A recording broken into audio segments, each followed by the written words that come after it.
Hello friends, welcome to the Blockthrasher Daily Morning Update, your number one source for cryptocurrency news, commentary, and analysis. It is February 17th and it's another great day to earn some crypto. I'm adding a new segment to the show. Every single day I'm going to bring to you a word of the day. I love to build my vocabulary. I love to build my vocabulary. I think I can say that. Look, it's kind of early, and I've only had one cup of coffee, so forgive me. Building vocabulary is a great thing to do, and I'm going to help you do that. I remember growing up listening to Rush Limbaugh on the radio because my parents were big fans of his, and he used to always say that people judge you by the words you use, and he just passed away yesterday, and so I just wanted to sort of give my condolences to everybody that knew him and that were friends of his. Now, regardless of how you feel about him, he was one of the greats. He grew an incredibly large audience and was incredibly successful. He was very talented and gifted in terms of communicating. And so, Rush, it's sad to see you go, and we say farewell. Of course, if you haven't heard, he died of lung cancer, but he was clearly one of the greats in terms of talk radio. And he was a big fan of building vocabulary as well as I am. And so today, the word of the day is prosopopoei. Prosopopoei. And if we look at the definition of prosopopoei, a prosopopoei is a rhetorical device in which a speaker or writer communicates to the audience by speaking as another person or object. The term literally derives from the Greek roots prosopon, which is face or person, and poion, to make, to do. It is also called personification.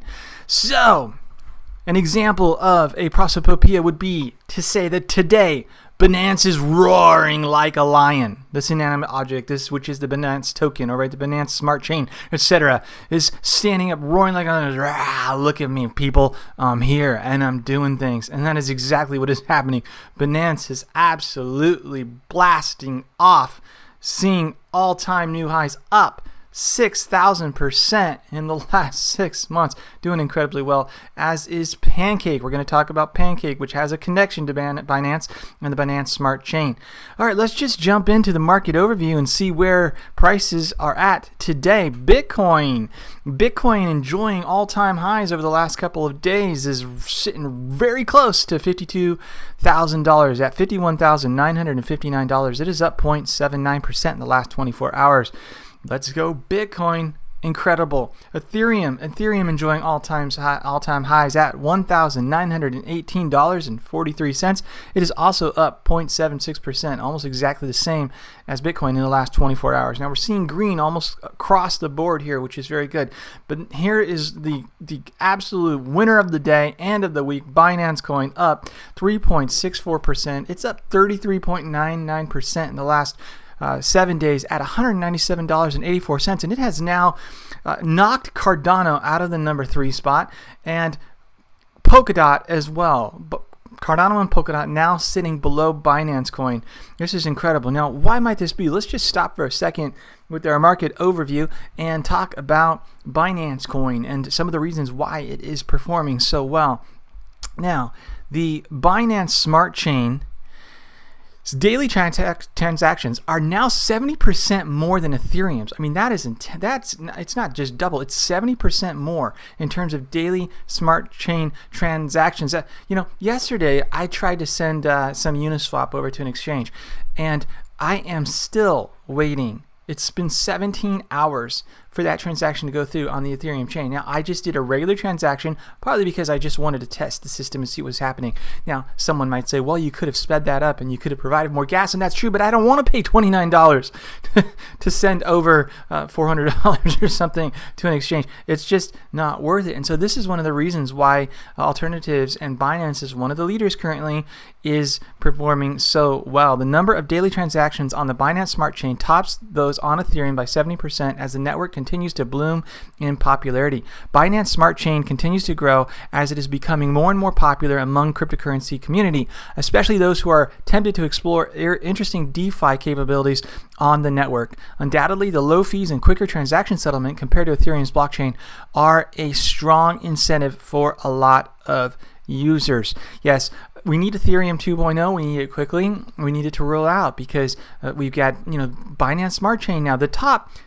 Jumping back to the coin market cap listing, the top 6 coin, the 3 coming under Ethereum, Binance, Cardano, and Polkadot are knocking at its door, and they have better technology, faster settlement times, lower transaction fees, and really, both Binance Coin is sort of a leader in the sense in terms of actually having products already to market, but when we consider the 3, Binance, Cardano, and Polkadot in totality, and we look at the fundamentals of them, I would not say that it is going to be the leader, and for a couple of reasons, but I'm going to get into that. I don't want to jump there to that yet. But as was mentioned in this article, one of the reasons why Binance is doing so well is because people are drawn to DeFi right now and to the decentralized exchanges. And Uniswap, for instance, has been absolutely killing it of late. The problem is the fees are so high and the transactions are so slow. So Binance provides an alternative. And the number 2 decentralized exchange under Uniswap now is PancakeSwap. And PancakeSwap is basically the same as Uniswap. And Pancake is going to be, its cake is the token, our highlight coin of the day that I want to make you aware of. PancakeSwap is up significantly over the last 3 months since it launched, over 6,000%. It's sitting at $12.29 currently. PancakeSwap works on the Binance Smart Chain, not on Ethereum. So if you're familiar with Uniswap or 1inch or SushiSwap, this is the same, but on the Binance Smart Chain. So lower fees, faster transaction times, and it has now taken the number 2 spot right behind Uniswap. Now, if you look at the PancakeSwap page, you're going to see that you can exchange the tokens that are on the Binance Smart Chain, and you can also do other tokens as well. Cardano, ADA, Atom, just to name a few. And so what happens is you might have a token like Uniswap, for instance, that's on the Ethereum blockchain, but you want to trade it on or use PancakeSwap to provide liquidity or engage in other DeFi type of activities that are going on the Binance Smart Chain. So what there is a bridge. This is the Binance Bridge. And what the Binance Bridge does is it will take your asset, which is currently an ERC20 token. We're going to use Uniswap as an example. It's an ERC20 token that's on the Ethereum blockchain, and it will transfer it over to the Binance Smart Chain. Right, and then you can avoid the high transaction fees and the delays and all that sort of thing. And so you can use this Binance Bridge to do that and start working on the Binance Smart Chain. Now, jumping back to finish up our market overview, to summarize all of that, just going to say that Binance Coin is blasting off because of these issues, because of the speed of the transaction time. Now, when we take a deeper dive, and we will do that more in the future into the Binance Coin, one of the issues with it is that the Binance Smart Chain is not as decentralized as some of the other platforms such as Cardano and Polkadot, and so there are concerns there. Obviously, it's a conversation for another time, but I'm just going to kind of summarize it for now briefly and simply to say that Binance is doing incredibly well because it has working products already in place, but there is questions about the actual level of decentralization.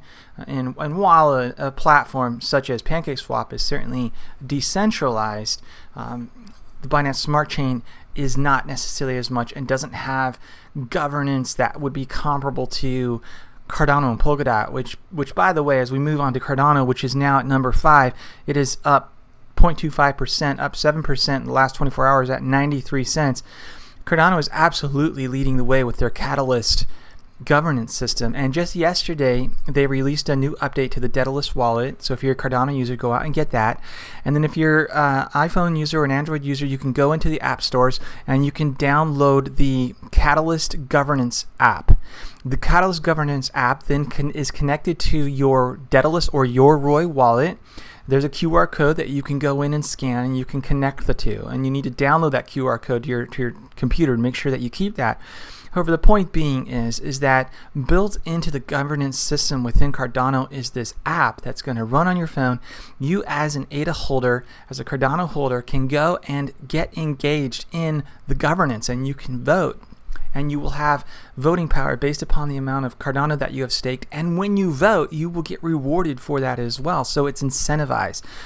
This is going to be incredible. What's even more incredible about all of this is that if you're a developer and you want to launch a token on the Cardano blockchain, you're going to be able to bring all of that voting capability and governance system to your native token asset that runs on the Cardano blockchain. I think it's going to be revolutionary in the end. When people start to see and start to look at, I was watching a video last night of another podcaster that was interviewing Ben Gortzel from AGI, and Ben Gortzel was talking about why they're looking to use Cardano, and Ben Gortzel is clearly freaking brilliant, right? One of the leading artificial intelligence experts and scientists globally, and he was just going on about all of the superior technology that Cardano is bringing to the table, and one of them was this governance system. Beyond that, just the actual decentralization of it, and the ability to actually be a smart computer for the world with the structure of how the system's set up. But I digress. I don't want to spend all my market overview time on that. It's just I got off on a side trail. I couldn't help it. So Polkadot is coming in at number 6 at $31.46, up 0.57%. XRP is continuing to trend down just slightly. It's at 53 cents. Litecoin having a little bit of not a rough day, but down slightly, while the rest of the market is up and also slightly. I mean, we're pretty much just holding steady today for the most part. Litecoin is at $227.71. Chainlink, $32.66.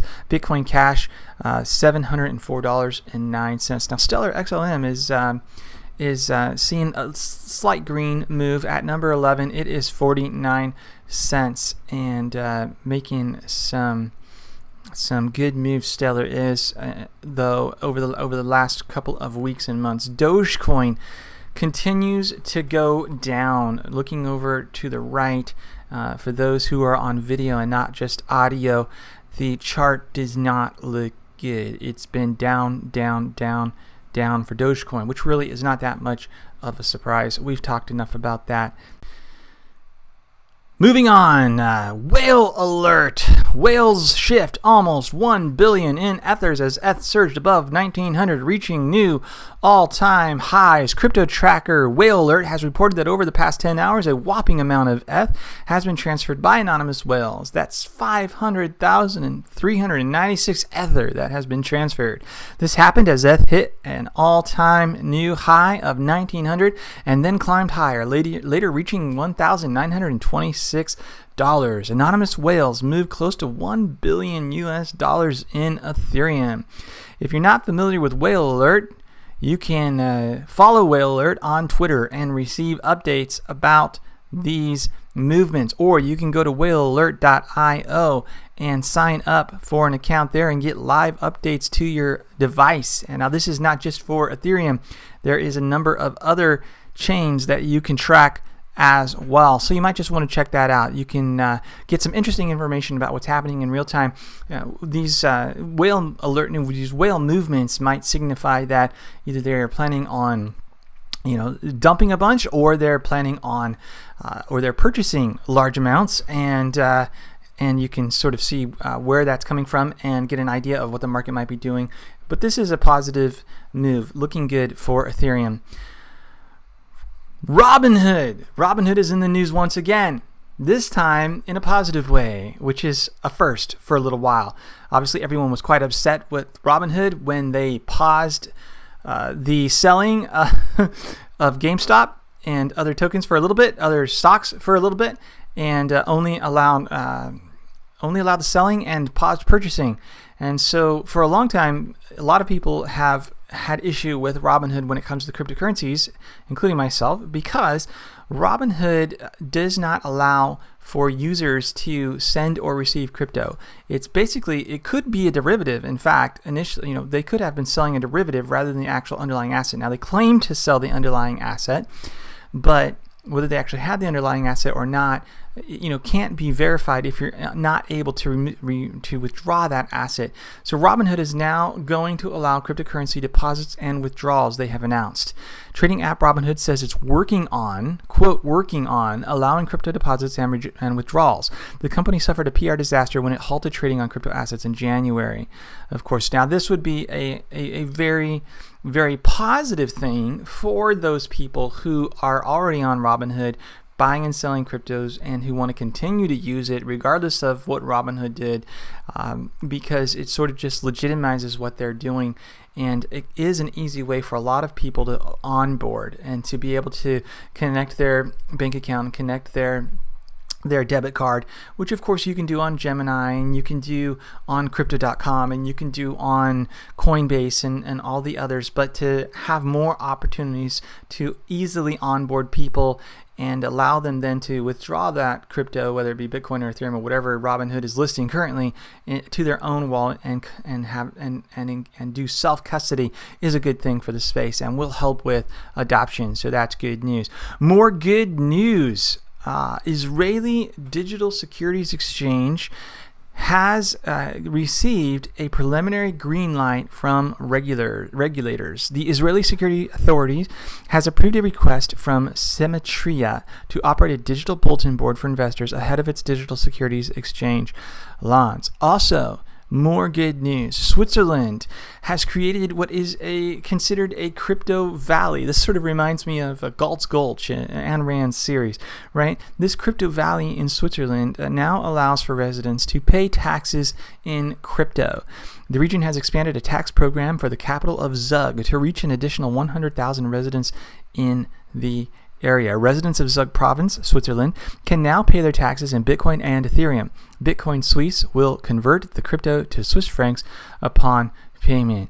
Just more good news for adoption. Loving it.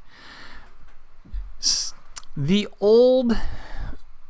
rich old men who have been negative about Bitcoin are starting to turn around. And here's just another example of that. I've got a couple of examples for you today. Bitcoin may be a better asset, says longtime gold bull Jeffrey Gundlach. Billionaire Jeffrey Gundlach, the founder of investment firm Double Line Capital and a longtime gold bull, now considers Bitcoin a better asset. Bitcoin, he says, quoting Gundlach, Bitcoin may be the stimulus asset. Doesn't look like gold is. Gundlach tweeted Thursday. The investor had been a long-term dollar bear and gold bull, but has now turned neutral on both for over 6 months, he said. Bill Gates changes his stance on Bitcoin. Microsoft co-founder Bill Gates says he's no longer willing to short Bitcoin. You think? Gates wanted to short Bitcoin in the past, but he also says that Microsoft is unlikely to take a Tesla move. In an interview with CNBC's Andrew Ross Sorkin, Microsoft co-founder Bill Gates revealed that he had changed his view on Bitcoin from negative to neutral. The fourth richest person in the world says that he still doesn't own Bitcoin, but he's no longer willing to short it either. I don't own Bitcoin, he says. I'm not short Bitcoin, so I've taken a neutral view. The billionaire philanthropist recognizes the importance of digitalizing money and bringing down the cost of transactions, but he prefers them to be reversible, which means that he prefers for them to be centralized. He prefers for some corporation or entity or government to be controlling that, right? He said, I don't think moving money into a more digital form and getting transaction costs down, that's something the Gates Foundation does in developing countries. He said, I do think moving money into a more digital form and getting transaction costs down is important. That's something the Gates Foundation. So this is an interesting admission. He's not into Bitcoin and he's not into cryptocurrency, but he is into having the Gates Foundation, right, help move into digital forms of money to get transactions down in developing nations. So he's for it as long as they're doing it, and it's not a decentralized system. Back in May 2018, Gates offered some harsh criticism of the flagship cryptocurrency, claiming that he could short it if he could. All right, enough of that. one by one, we're starting to see this old guard, these rich billionaires, start to capitulate and to acknowledge that Bitcoin is an asset worthy of consideration. All right, friends, that wraps it up for today. Thank you so much for your time. As always, please be sure to go visit blockthrasher.com, sign up for a membership, check out the Facebook group at facebookgroups/blockthrasher. Download the podcast. If you're listening to this on YouTube and would like the audio version, you can find that at anchor.fm. If you're listening to the podcast and you would like to see it in video form, just go to YouTube and search for Blockthrasher. We're on Apple iTunes, we're on Apple Podcasts, we're on Spotify, every place, essentially. Remember, it is always a great day to earn more crypto. Thank you all. Talk to you soon. Have a great day.